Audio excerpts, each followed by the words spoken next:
नमस्कार दोस्तों पिछले वीडियो में हमने एंशिएंट इतिहास एंशिएंट हिस्ट्री जो है प्राचीन इतिहास वो पूरा हमने समाप्त किया है। पूरा का पूरा लेक्चर आपको वहाँ पे मिल जाएगा। अगर आप सिविल सर्विसेज की तैयारी कर रहे हैं, अगर आपको यूट्यूब पर किसी ऐसे प्लेटफॉर्म की कमी नज़र आती थी जो चीज़ों को तरीकेबद्ध नहीं पढ़ाते थे, जो बीच बीच से कोई टॉपिक उठा के पढ़ा देते थे, अगर इस कमियों से आप अपने आप को कमज़ोर पा रहे होंगे तो मैं आपसे रिक्वेस्ट करूंगा कि आप प्लीज़ एक बार मेरे वीडियोस को जाके देखिए। मेरे वीडियो एकदम सीक्वेंस से आपको मिलेंगे, एकदम आप देखेंगे तो हड़प्पा से लेकर के और पूरे अंत तक, हर्षवर्धन काल तक पूरी की पूरी चर्चा मेरे वीडियोज़ में आप क्रमशः पाएंगे, एक सीक्वेंस में पाएंगे। तो अगर आप इतिहास के तैयारी करने वाले विद्यार्थी हैं, आप किसी भी परीक्षा के लिए इतिहास को तैयार करना चाहते हैं, तो आप मेरे प्लेलिस्ट में जाकर के उस वीडियो को देख सकते हैं। थंबनेल देख के आप समझ चुके होंगे कि आज हम बात करेंगे पूर्व मध्यकाल पर। ठीक है, पूर्व मध्यकाल या राजपूत काल। ठीक है, आप थोड़ा सा मित्रों यहाँ पे ध्यान देंगे कि पूर्व मध्यकाल का मतलब होता है, जैसे अगर मैं आपको मोटा मोटा समझाने का प्रयास करूँ तो हम ये जानते हैं कि जब से मानव का उद्भव और विकास हुआ तब से लेकर के बहुत सारे ऐसे घटनाएं घटी जिसे मानव इतिहास के अंतर्गत पढ़ते हैं। और इतिहास में हमने कहा है कि इतिहास को अध्ययन की सुविधा की दृष्टि से सामान्यतः हम इसे 3 भाग में बांट करके पढ़ते हैं। एक तो हम पढ़ते हैं प्राचीन काल का इतिहास, माने मानव के उद्भव और विकास से लेकर के, जिसमें पाषाण काल, हड़प्पा सभ्यता, वैदिक काल, और इधर आप आ जाएंगे तो आप मगध का उत्कर्ष देखेंगे, फिर 16 महाजनपद आप अध्ययन करेंगे, और फिर आप मौर्यों का उद्भव देखेंगे, फिर मौर्योत्तर काल देखेंगे, गुप्ता काल, गुप्तोत्तर काल, और उसके बाद हर्षवर्धन काल के बाद ये एंशिएंट का इतिहास खत्म हो जाता है। तत्पश्चात हम एक ऐसा संक्रमणशील क्षेत्र आपको मिलेगा जिसे आप पूर्व मध्यकाल कहते हैं। क्यों कहते हैं? क्योंकि लगभग 7वीं सदी ईस्वी में और लेकर के 1200 ईस्वी के आसपास तक, जब तक मुसलमानों की सत्ता भारत पे स्थापित नहीं हो जाती है, तब तक के काल को हम लोग मध्यकालीन काल या पूर्व मध्यकाल, बेसिकली तो उसे पूर्व मध्यकाल कहते हैं। और इसी कालखंड को विद्यार्थियों देखेंगे आप तो इसी को राजपूत काल के नाम से भी जाना जाता है। इसी को हम लोग क्या कहते हैं? राजपूत काल के नाम से जानते हैं।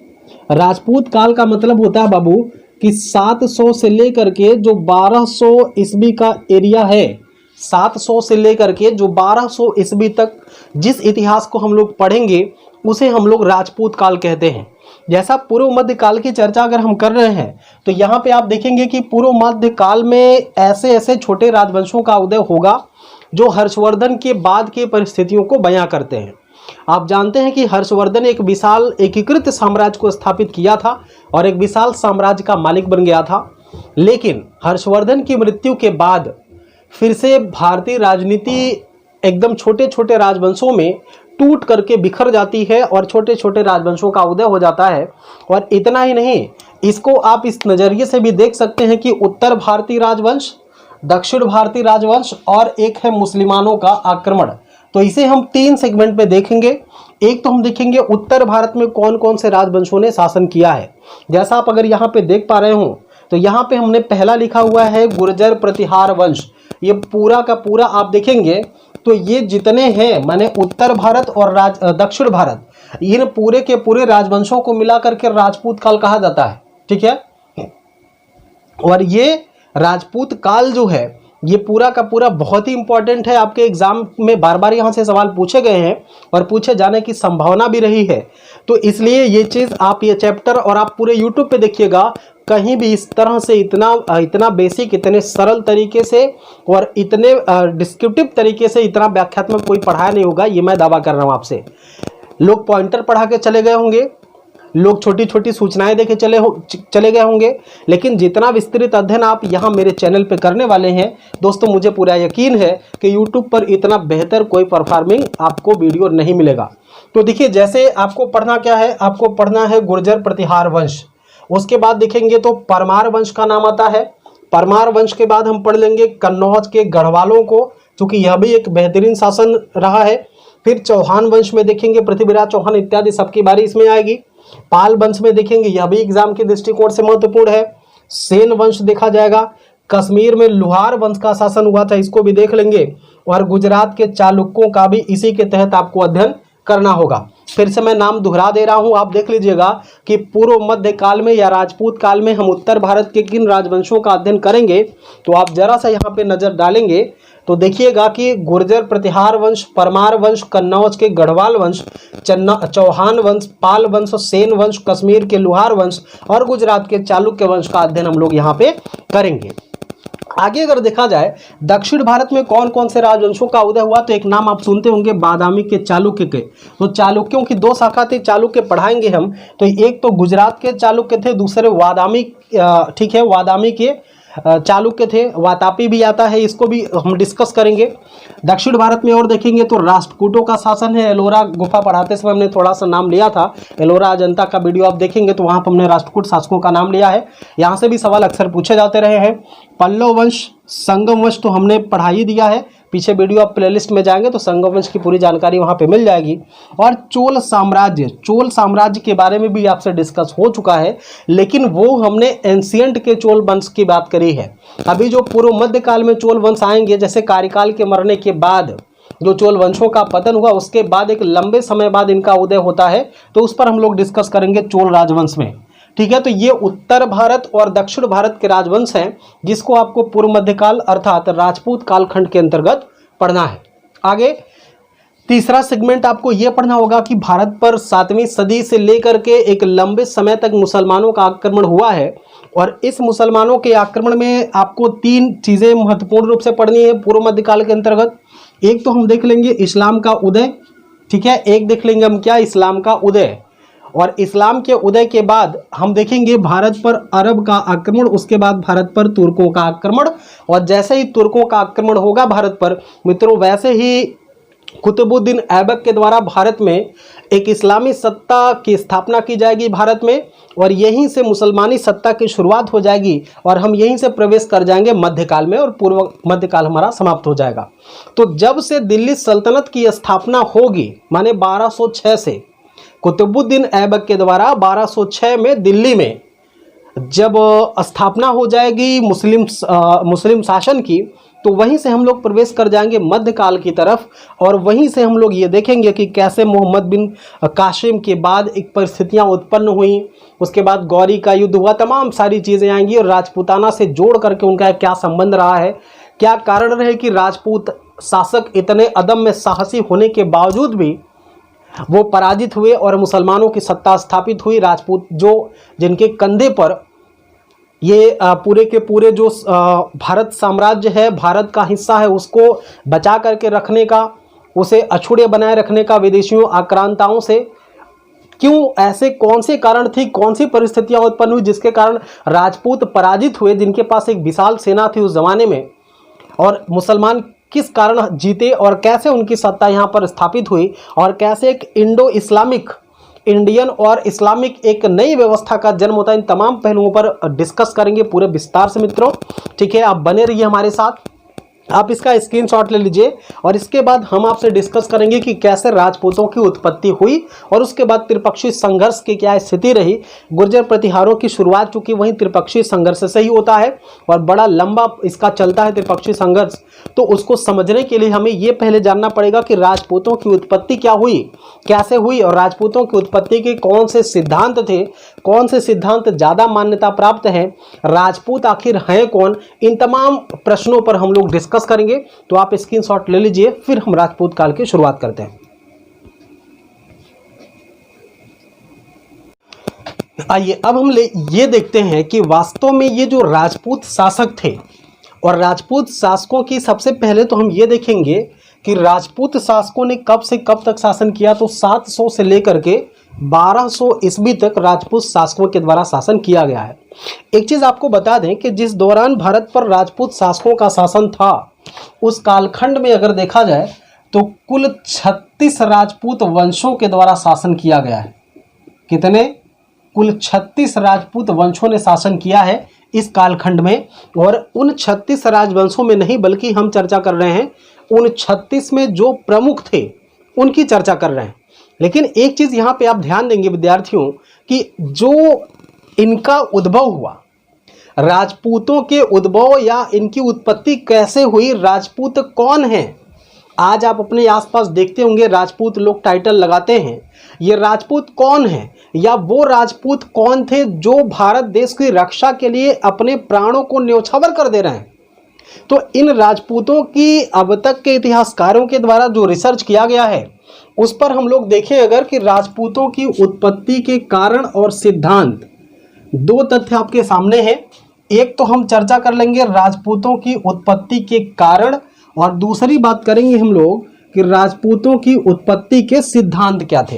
तो गौर से देखिएगा, ये टॉपिक जो है देखिए ये प्रीलिम्स का भी है और मेंस का भी है ना। और चाहे जिस भी एग्जाम आपकी तैयारी करें वहाँ भी यहाँ इससे सवाल पूछे जाते हैं। तो मैं हालांकि फैक्ट टू फैक्ट और कॉन्सेप्ट के साथ ही बात करूँगा। आप अगर थोड़ा सा भी पढ़े लिखे होंगे तो जैसे आप अगर इसकी तैयारी किए होंगे तो आप इसको डिस्क्रिप्टिव भी लिख सकते हैं, ये मेंस लेवल में भी आपको काम दे देगा। 60 नोट आप इसको लिख सकते हैं, ठीक है। लेकिन मैं लैंग्वेज थोड़ा सा सरल इस्तेमाल करूंगा ताकि आपको ये लैंग्वेज कायदे से समझ में आ जाए, और चीज़ें अगर आप समझ रहे हैं तो आप उसे जिस भी लैंग्वेज में चाहते हैं उसे आप ढाल लेंगे। ये इतनी कला तो आपने आज तक सीखी ही सीखी होगी। तो देखिए, जो हमने कहा कि कारण क्या थे राजपूतों के कारण में, इतिहासकारों ने कुछ कारण गिनाए हैं। जैसे 4 कारण यहाँ पे हमने लिखे हुए हैं। पहला कारण ये था कि इनके अंदर माने राजपूतों के अंदर देश प्रेम की भावना थी। राजपूतों के अंदर क्या थी? देश प्रेम की भावना थी, और देश प्रेम की भावना के कारण राजपूतों का उदय होता है। दूसरी चीज, बलिदानी स्वभाव। राजपूतों का बलिदानी स्वभाव होने के कारण इनको जिम्मेदारी सौंपी गई और ये साम्राज्य निर्माता के रूप में जाने गए। आगे देखें अगर तो अदम्य साहस था। कहा जाता है कि जो शासक थे, जो राजपूत कहे जाते हैं, उनके अंदर एक अदम्य साहस होता है, एक अलग सा पावर होता है जिसके बदौलत वो इतना ज़्यादा विश्वास और इतना ज़्यादा सकारात्मक रहते हैं कि उनकी ऊर्जा का लेवल बहुत ही हाई होता है, इसलिए इनकी उत्पत्ति हुई है। तो एक प्रश्न आपके हृदय में इस समय आपके मस्तिष्क में आ रहा होगा कि अगर राजपूतों के अंदर इतने सारे गुण हैं, इतनी सारी देश प्रेम की भावना है, बलिदानी स्वभाव है, अदम्य साहस है, अदम्य क्षमता है उनके अंदर, विश्वास और सकारात्मकता है, तो कौन से ऐसे कारण थे जिसकी वजह से भारत पर मुसलमानों का आक्रमण हुआ और वो सक्सेस हो गए। 36 राजवंशों ने शासन किया है दोस्तों। 36 राजवंशों में चौहान जैसे, है ना, चौहान जैसे शासक आपको दिखाई देंगे यहाँ पे, जिनके किस्से, जिनके कसीदे पढ़े जाते हैं आपके इतिहास और आपके फिल्मों में, आपके धारावाहिकों में। राणा प्रताप जैसे लोग या पृथ्वीराज चौहान जैसे लोग, ऐसे बहुत सारे शासक हुए हैं दोस्तों जिनको भारत की सुरक्षा का नायक कहा जाता है, भारत की एकता का एक द्योतक माना जाता है, कि एक राजनीति का शुरुआत करता माना जाता है। अगर ऐसी भावनाओं से ये लोग प्रेरित थे तो वो कौन सी भावना थी, वो कौन से फैक्ट या तत्व थे जिसके कारण ये असफल हुए और मुसलमानों का आक्रमण इन पर भारी पड़ गया और ये मुस्लिम जातियों से पराजित हो गए। तो दोस्तों, जब हम मुसलमानों के आक्रमण का अध्ययन करेंगे तो वहाँ पे पूरा बेहतर तरीके से अध्ययन किया जाएगा, लेकिन आप यहाँ पे छोटे तौर पर ये समझ लीजिए कि इतने सब कुछ खूबियाँ होने के बावजूद, इतनी सब कुछ खूबियाँ, सब कुछ अच्छाइयाँ होने के बावजूद एक जो कारण इनके अंदर था वो था जलसी की भावना का। एक कारण आप जलसी की भावना कह सकते हैं या आपसी अनेकता की बात कर सकते हैं। इन राजपूत शासकों में आपसी एकता का अभाव था, जिसके कारण प्रत्येक राजवंश सामने वाले राजवंश का विरोधी साबित हुआ, और यही कारण था कि पड़ोसी राज्य को धूल चटाने के लिए इन्होंने दुश्मनों से दोस्ती का हाथ बढ़ाया और उनके साथ अपने हाथ को मिला करके अपने प्रतिद्वंदी को पराजित करवाया। इस तरीके से सारे प्रतिद्वंदी पराजित हो गए और अंततः कोई 1-2 बचे जो शक्तिशाली रहे, और अंततः उन्हीं का संघर्ष हुआ। और जब वो मुसलमानों से हारे तो पूरी की पूरी सत्ता का परिवर्तन हो गया, जिसे आप आगे इतिहास के वीडियोस में हमारे देखेंगे। तो ये रहे इनके उत्पत्ति के कारण। सिद्धांतों पर चर्चा करें, हालांकि अभी इस पर रिसर्च चल रहा है, लेकिन अब तक के जो मान्य सिद्धांत हैं उस पर हम चर्चा अगर करें तो राजपूतों की उत्पत्ति के 2 मत समझे जाते हैं। एक हम कहते हैं देशी मत और दूसरा कहते हैं विदेशी मत। एक तो हम देखेंगे वे कौन कौन से लोग हैं जिन्होंने राजपूतों की उत्पत्ति को देशीकरण के द्वारा समझाया है कि ये राजपूत शासक यहीं के थे, अपनी मिट्टी के थे, भारत भूमि के थे, ये कहीं विदेश किसी अन्य जातियों धर्मों के लोग नहीं थे। जो भारत भूमि से इनकी उत्पत्ति का समर्थन करते हैं। और एक तबका वो मिलेगा आपको जो ये मानता है कि ये जो राजपूत थे, ये राजपूत कहीं बाहर से आए हुए थे, ये राजपूत कहीं विदेशियों के संतान थे। तो आइए जरा सा इस पर हम लोग देखते हैं क्या है। पहला बात तो हम ये अगर देखें कि विदेशियों के अंतर्गत क्या माना जा रहा है, तो एक नाम आता है कर्नल टाड, दूसरा विलियम क्रुक्स, तीसरा एडम स्मिथ का और चौथा भंडारकर महोदय का। ये कुछ ऐसे इतिहासकारों के नाम हैं जिन्होंने राजपूतों की विदेशी उत्पत्ति का समर्थन किया है। कौन कौन से नाम हमने बताया? Colonel Tod, William Crookes, Adam Smith और भंडारकर। ये चार नाम मुख्य रूप से हैं, हालांकि और लोग हैं लेकिन मुख्यतः ये चार लोग हैं जिन्होंने राजपूतों की विदेशी उत्पत्ति के सिद्धांत को एक्सेप्ट किया है और उसे प्रमाणित और परिभाषित करने का प्रयास किया है। इसमें देखिए, अगर कर्नल टाड के वक्तव्य को हम लोग ध्यान से पढ़ें तो कर्नल टाड कहता है कि जो राजपूत थे भारत में वे शक और सिथियनों की संतान थे, जो कालांतर में भारत भूमि में अपनी सत्ता को स्थापित करके इस धरा का सुख भोग करते हैं। इस तरह की बात कहता है, अर्थात कर्नल टाड कह रहा कि राजपूत किसकी संतान थे? शक सिथियनों के संतान थे। विलियम क्रुक्स भी इस बात का समर्थन करता है कि यह विदेशी ही थे।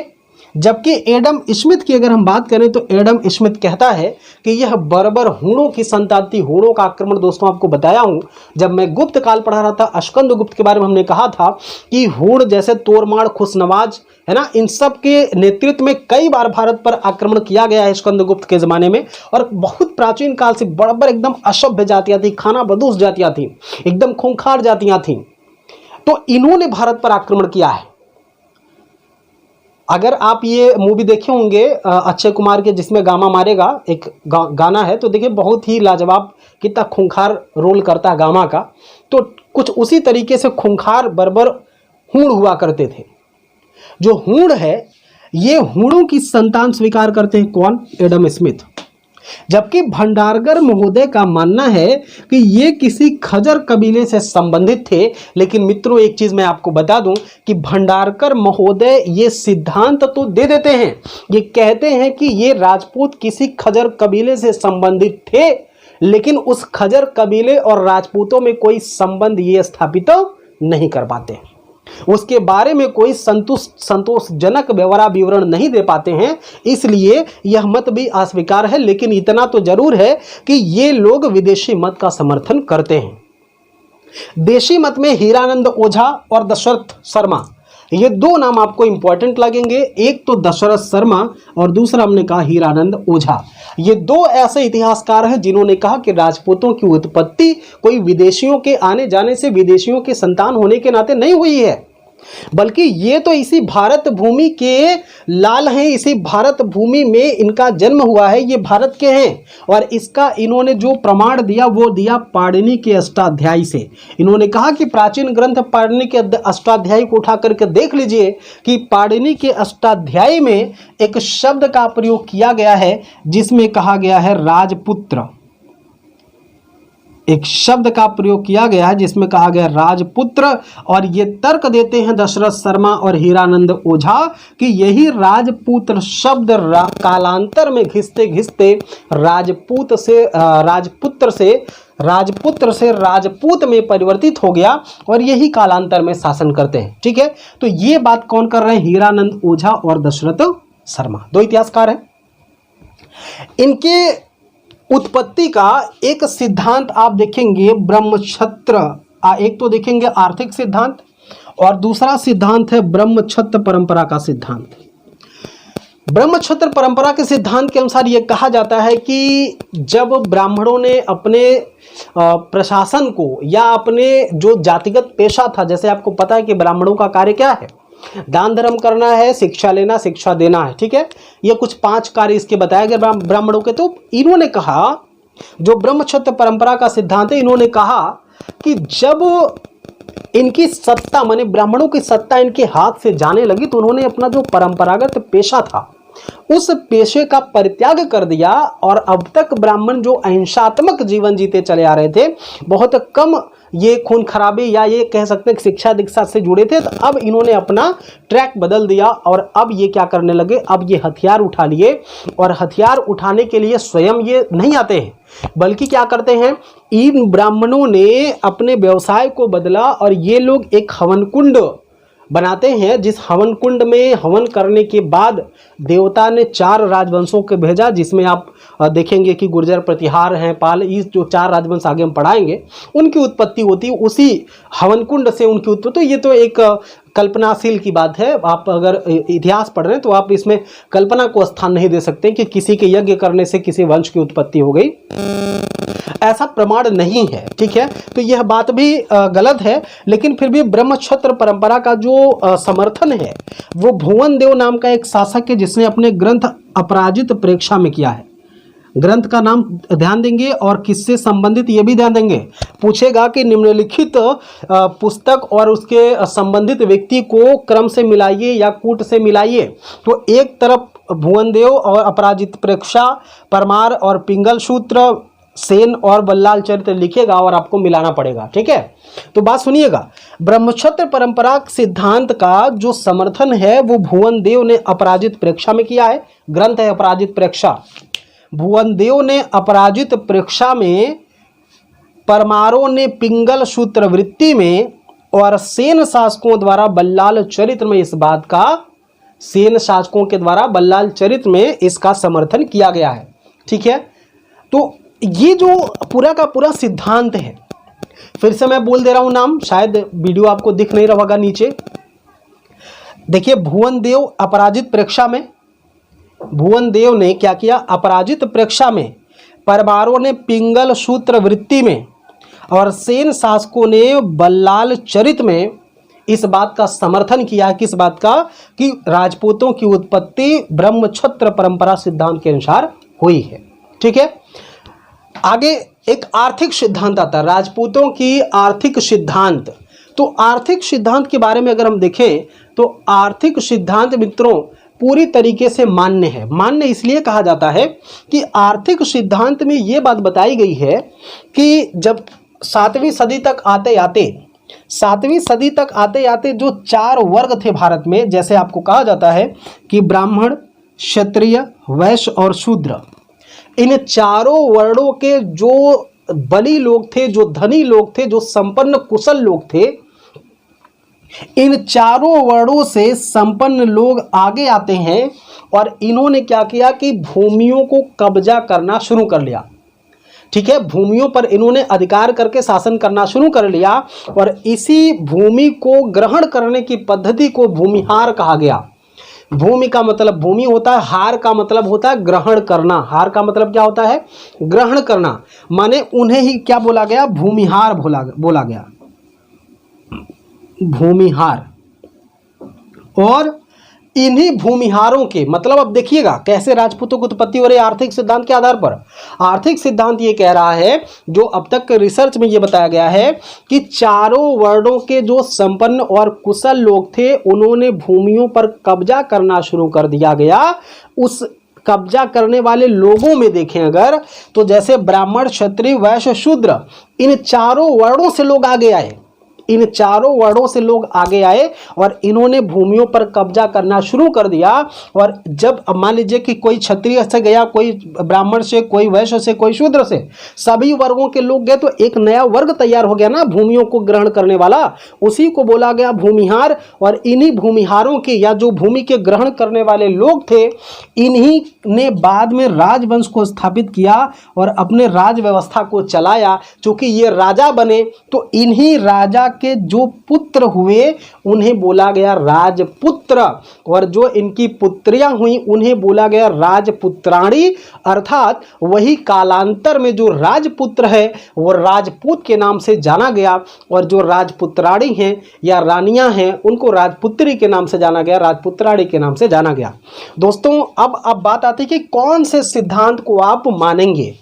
तो आप और हमारी बात कोई नहीं चलेगी। जो अब तक के इतिहासकारों ने जिस बात को सबसे ज़्यादा वरीयता दी है, जिस सिद्धांत को मान्यता दी है, वो सिद्धांत कौन सा है दोस्तों, आर्थिक सिद्धांत, राजपूतों की उत्पत्ति का जो आर्थिक सिद्धांत है यही सर्वमान्य है। लिख दे रहा हूं, राजपूतों की उत्पत्ति का जो सिद्धांत है उसमें यही माने आर्थिक उत्पत्ति वाला सिद्धांत सर्वमान्य है। आप भी यही लिखेंगे, आप भी यही जानेंगे, आप भी यही पढ़ेंगे। ठीक है, आगे कोई रिसर्च आती है तो उस पर बातचीत किया जाएगा, लेकिन ये लगभग इस पे सारे लोग सहमत हैं कि राजपूतों की उत्पत्ति यहीं से हुई है, अर्थात आर्थिक सिद्धांत के आधार पर। बाकी सारी की सारी जो बातें हैं वो बकैती हैं, वो बकवास है।